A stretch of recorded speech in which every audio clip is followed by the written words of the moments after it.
After a pause of a few months, we are happy to be back in the studio of the European Parliament in Brussels to launch a new season of the European Report, the monthly talk show produced by the European Coalition for Israel. In this talk show, we discussed EU-Israel relations, the developments in Israel, as well as the ongoing fight against anti-Semitism. In this program today, we are going, of course, to discuss the ramification of the new European Parliament, which was elected in June, and which will now begin its 5-year electoral term. But of course, before we discuss this issue, let's talk about what happened during the weekend, this horrific news about the murder of 6 Israeli hostages in Gaza by Hamas. We are also going to discuss how this new parliament is different from previous ones and what, if any, changes in EU-Israel we can expect in the coming years. With us to discuss these topics and more in the studio, we have the new re-elected MEP Bert-Jan Ruissen from the Netherlands and a member of the European Conservatives and Reformers Group, and Tomas, Sandell, founding director of European Coalition for Israel. Thank you for being with me today. My name is Yossi Lempkowicz from European Jewish Press and Europe-Israel Press Association. This is the European Report. First, let me ask you, Tomas Sandell, as I mentioned in my introduction to this program, 6 hostages were brutally murdered, young people, by Hamas in Gaza. Apparently, in the last few hours before they were killed, so in the last 48 hours. I will tell their names because it's important also for this program. It's Hersh Goldberg Polin, 23 years old, Eden Yerushalmi, 24, Almog Saroussi, 25, Alexander Lobanov, 32, Carmel Gat, 40, and Ori Danino, 25. Since we started this program, the war in Gaza has been going on for about 1 year, and we are going to commemorate the first year of the 7th of October attacks, and many hostages remain in captivity. The death of the 6 hostages reduced the number of remaining hostages to a number of 101 in total, but many are believed also to be no longer alive. We have ourselves received families of hostages in this program. And my question, Tomas Sandell, how do you think this terrible event will play out in the end, and how should the European Union act in this delicate situation? I have an additional question. How do you assess the EU's repeated call for a ceasefire? Do you think this would eventually lead to the release of the remaining hostages?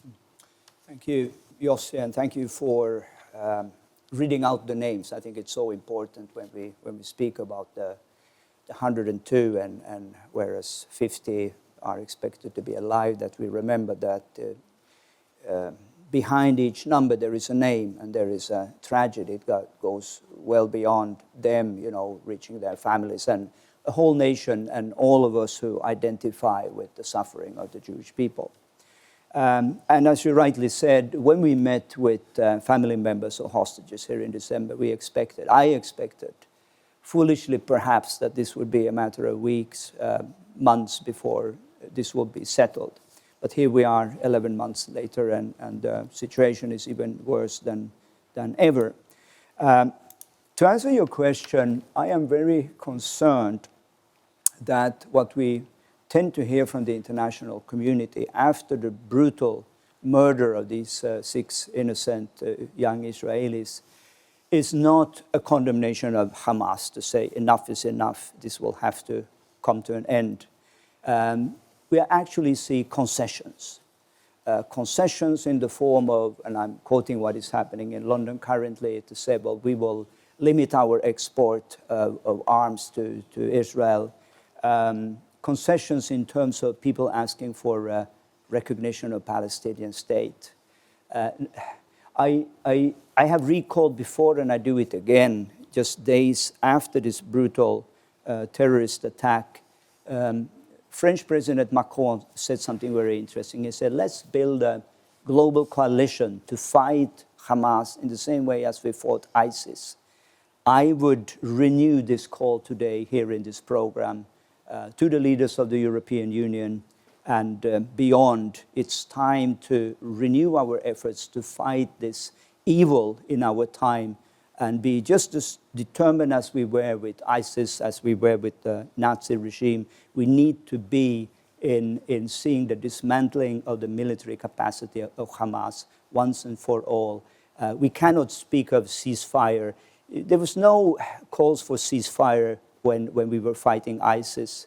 There were no calls of ceasefires, of course, after D-Day and when the West was determined to put an end to the Nazi regime. Why should we call for ceasefires today? Yes, we can have discussions about the day after. What should the future look like in the region? But ceasefire should not be on the top of that agenda.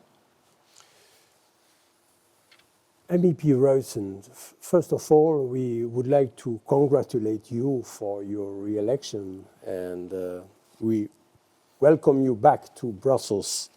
The same question for you regarding this murder of Israeli hostages in Gaza. What is your feeling?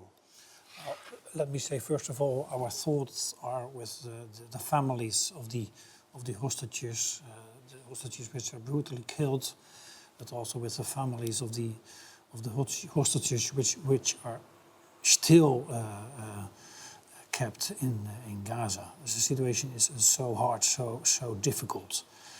I fully agree with what Tomas just said.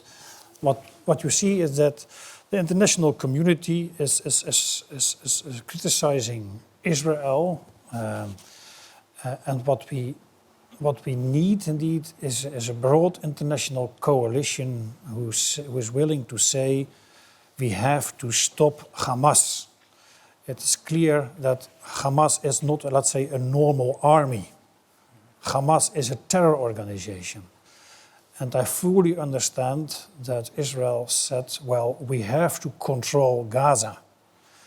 We have to control the border with Egypt. And I think the international community has to understand that as well, and to accept that as well. And the international community has to press Hamas and to say, well, Hamas, your time is over. We have to stop Hamas.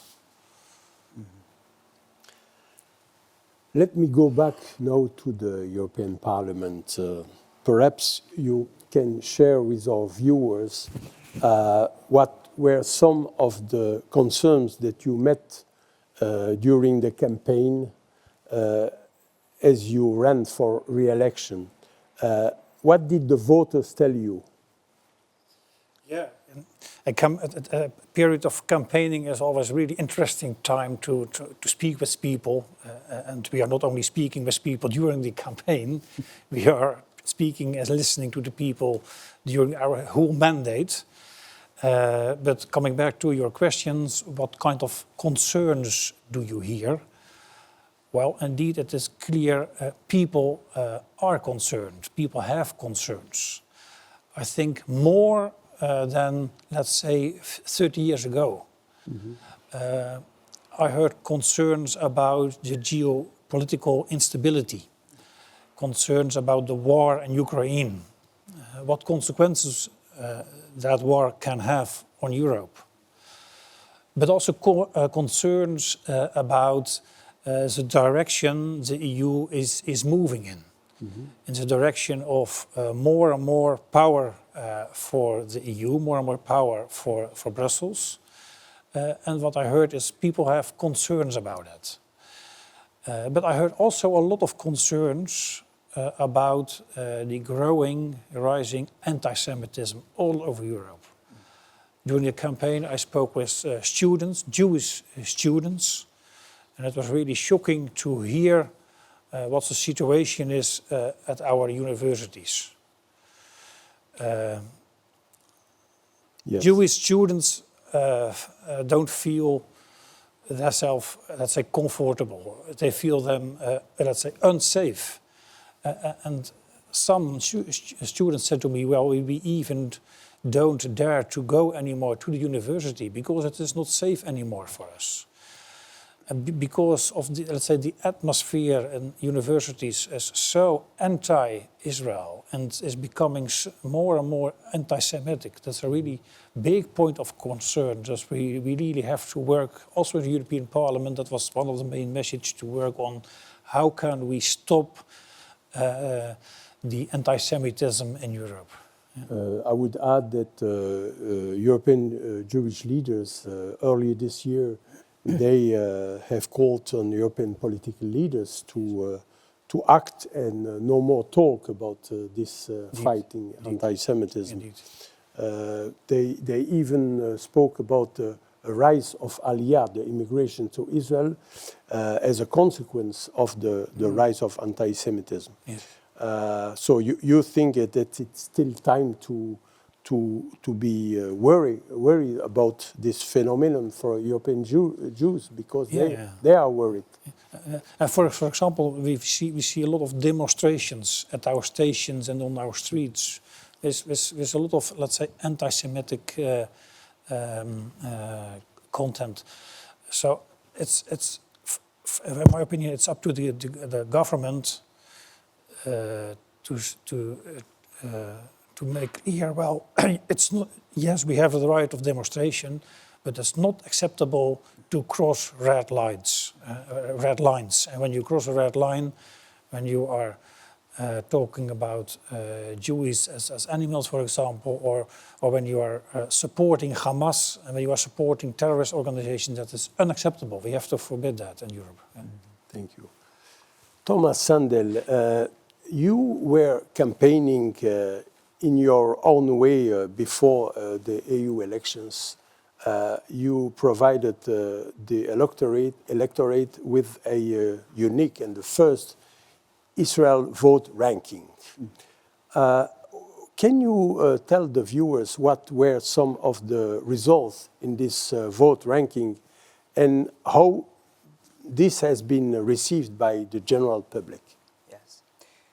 Yes, it's true that this is the first time ahead of the European elections that we've actually, Friends of Israel, have had some hard facts, black and white, to say, well, how do the parties actually vote, or what do they think when it's not election time?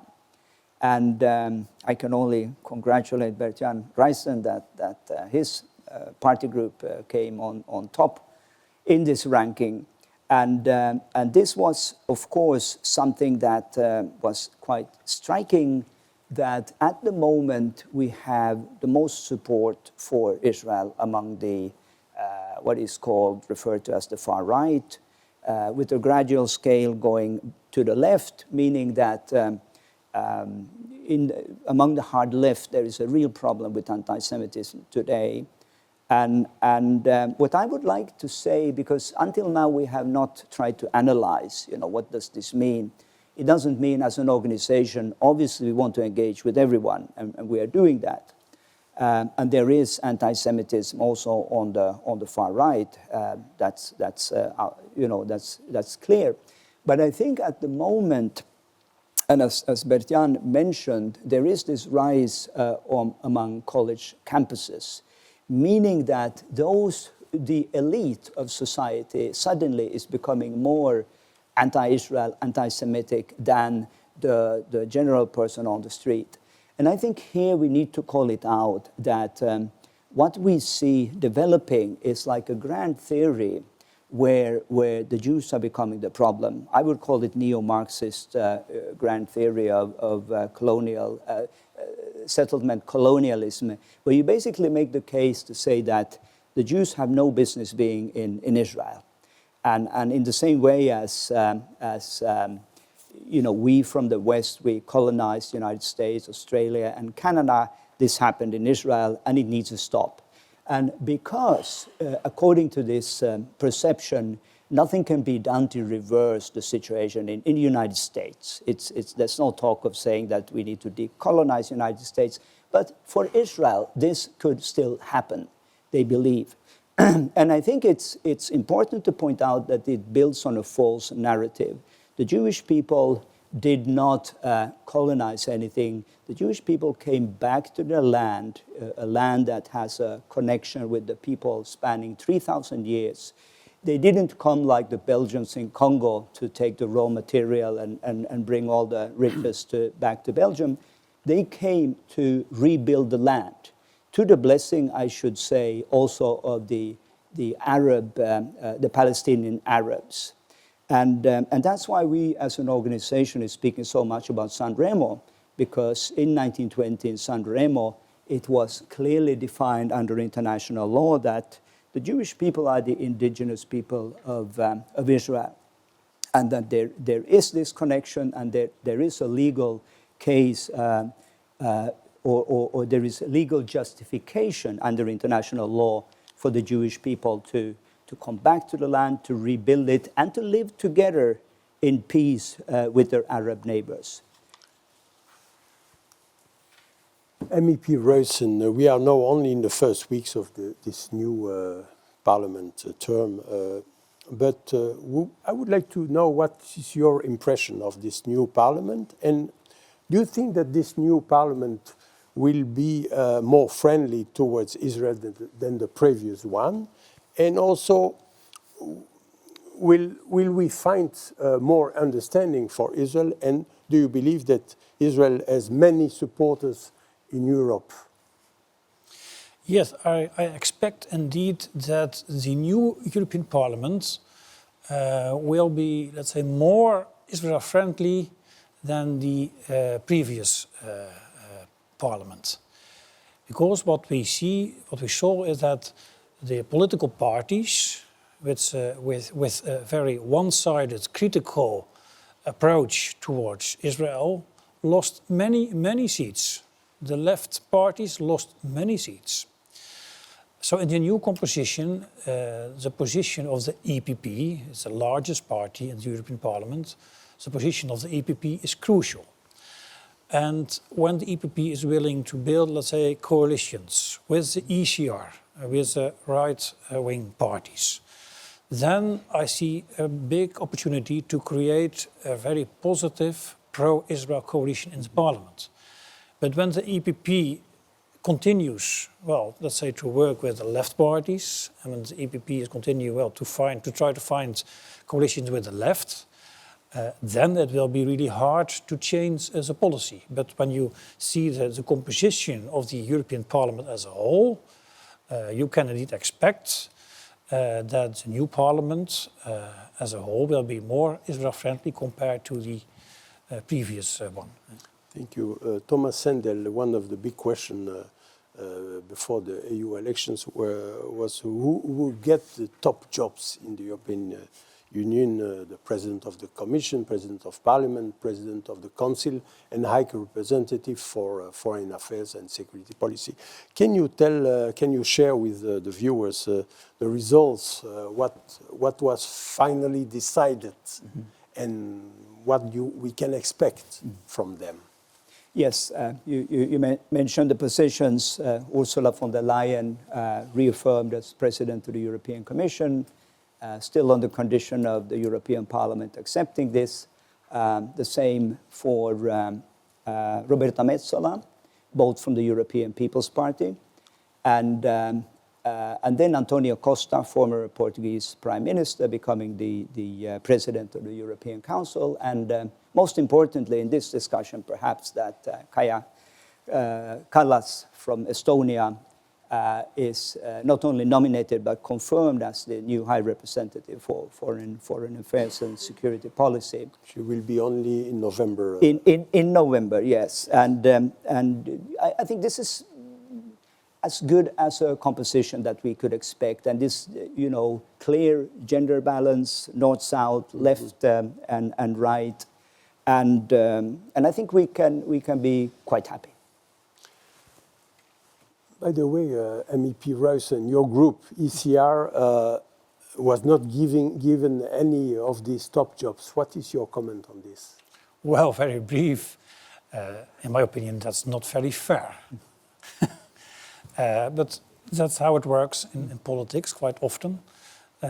When parties are in power, apparently it's very difficult for them to share the power with other parties or to listen to the outcome of the elections. It's clear that is for some parties quite difficult, but that's the reality. It's also, in my opinion, a little bit undemocratic. You have to listen to the elections, and the reality is that the ECR is bigger than the Renew. Mm-hmm. And Renew got indeed a position as High Representative. Yes. I would like to add, in addition to what Tomas said, when you compare Mr. Borrell with Ms. Kallas, then I'm quite happy because Mr. Borrell, to be honest, talking about the policy of the EU in relation to Israel, it was a disaster. So with Mrs. Kallas, maybe we will find a more, let's say, balanced policy and approach. Yeah. Could I comment on Kallas, just to say the obvious, being a Finn and she's Estonian. Yes. I think she has a good position living in the shadows of Russia, knowing the difference growing up between totalitarian societies and democracy. And my hope is, of course, that she will apply this same logic when it comes to looking at the whole situation in the Middle East, see the difference between totalitarian regime and open democracies. MEP Ruissen, your home country has a new government with leading party of Geert Wilders, the PVV, the Freedom Party.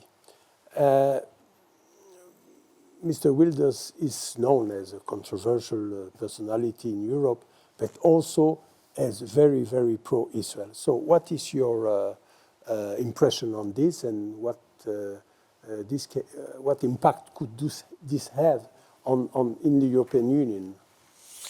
Well, I think our new government will have, let's say, a more self-confident attitude towards the EU. So that means that our government will not accept everything what is coming from Brussels.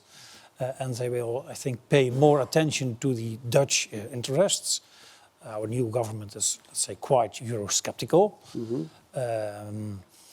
But talking indeed about the relation with Israel, I expect indeed that our new government can play an important role in the EU, talking about, let's say, improving the relations with Israel.